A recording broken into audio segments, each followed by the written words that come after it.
Under our News on Terror segment, Thursday night's debate came one day after September 11th, marking 18 years since that tragedy. I'm sure not many people thought back in 2001 that in the year 2019, we'd still be discussing how we would end the seemingly never-ending war. So just a reminder of where we're at right now. Last week, President Trump called off peace talks with the Taliban, citing an attack in Kabul that killed a U.S. service member. And now he says attacks are even escalating. I'll tell you one thing.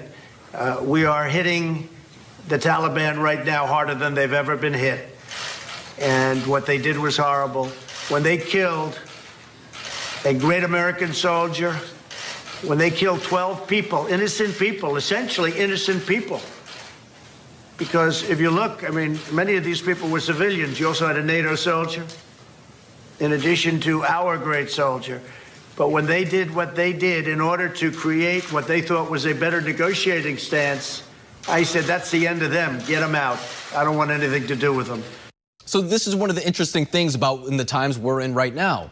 The president's approach to the issue isn't the traditional conservative perspective that maybe we saw under President George W. Bush, for example. So Democrats are put in the spot where they have to either, one, agree with the president, or two, advocate for keeping troops in Afghanistan. Senator Elizabeth Warren said that she wants to pull troops out of Afghanistan, whether that means with or without a deal from the Taliban. You have said of Afghanistan, let's help them reach a peace settlement. It is time to bring our troops home, in your words, starting right now. Would you keep that promise to bring the troops home starting right now with no deal with the Taliban? Yes. So I guess that's considered to be the more radical approach to the problem. But of course, that strategy comes with its own concerns, acknowledging the fact that it pulls troops out of Afghanistan without putting in infrastructure or a peace plan for the current Afghanistan government. With me now, retired gunnery sergeant in the U.S. Marine Corps and Trump 2020 Advisory Board member, Jessie Jane Duff. Jessie, thank you very much for joining us. So, I mean, here we are 18 years now after September 11th. What do you make of where we are in regard to Afghanistan?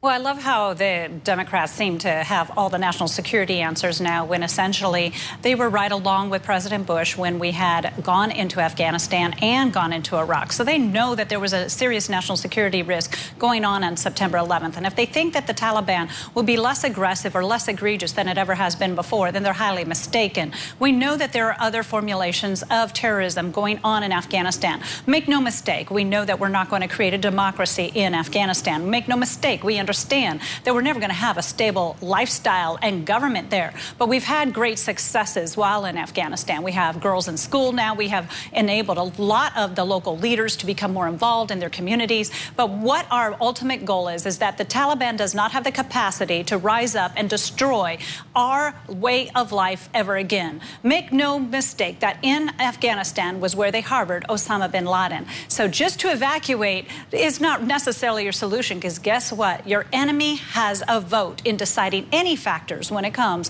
to the end of violence. Yeah, and especially when we're talking about a potential peace deal. I mean, the Taliban will be asking for at least some representation in that government, if not a say in what goes on there. And really what the U.S. is asking for in the meantime is really that the Taliban gives us a promise that they won't allow al-Qaeda or ISIS to really kind of fester in Afghanistan and create a safe haven for those types of terrorists. So I don't think the U.S. is necessarily asking for too much when it comes to this issue.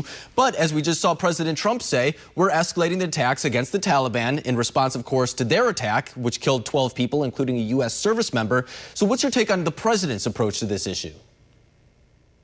Well, that president is 100% right. He came into this office with a clean slate, with pretty much every dictator on the planet. Every opportunity was available for people to start over with the United States. He gave the Taliban a chance. He was widely criticized, even by the Republicans, for this opportunity that he gave the Taliban, which I think in itself is foolish, because where did not talking to them get us? Let's look at that. What was the flip side to this? Well, where were your solutions? So what he has now basically said, you showed me who you were, I believe you. He's not going to give him a second chance. When it came to killing a service member on the eve of our talks was disgusting. So let's talk about troops. It doesn't matter what your troop numbers are. What matters is what capabilities you have. In order for us to have a quick response to any uprising in Afghanistan of any terrorist organization, it's imperative that we have the capabilities of ground operators that are either A, human intelligence, people that are able to take away special operations or inflict special special operations capabilities or have the capacity to maybe get something derailed before it escalates.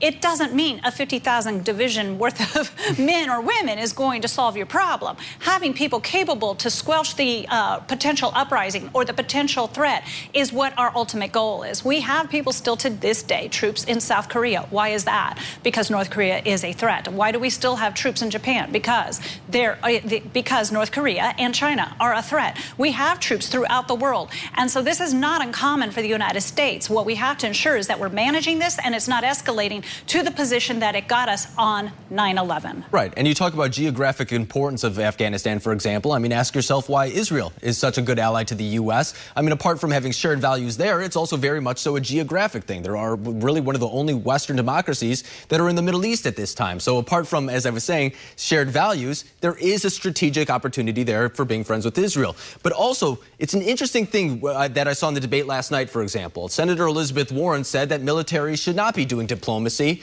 but then she kind of said that we should pull out U.S. troops without a deal with the Taliban, which to me kind of spoke against the idea of diplomacy. I mean, isn't the whole idea of kind of trying to reach a deal with the Taliban in order to secure a peace deal between the U.S., the Taliban, and the Afghanistan government? Isn't that what we're trying to do?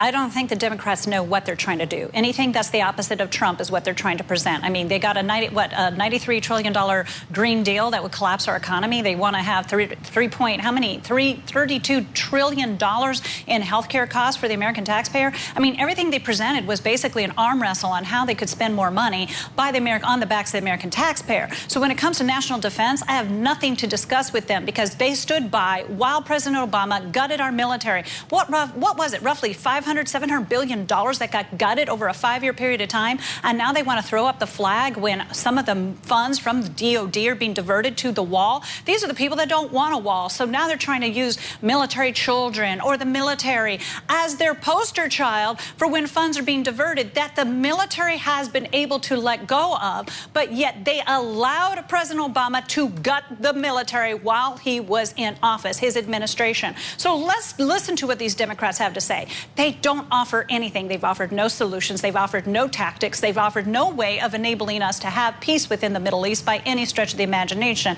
In fact, they allow anti-Semitism and anti-Israel bashing on their own platform. Israel provides us a lot of human intelligence, which many people don't realize. Israel's a big reason we are able to know what's going on in many of these countries where our own human intelligence is no longer existing. Right. So when it comes to the Democrats and national security, they're very quick to be the ones that throw our service members under the bus who serve overseas and have had to kill somebody who was trying to kill them first. But when it comes to advocating for us, it's only convenient in their Democratic debates. That's my take. And Secretary of State Mike Pompeo even said earlier this week, he says our enemies abroad notice that we're a divided country right now and they're taking advantage of that.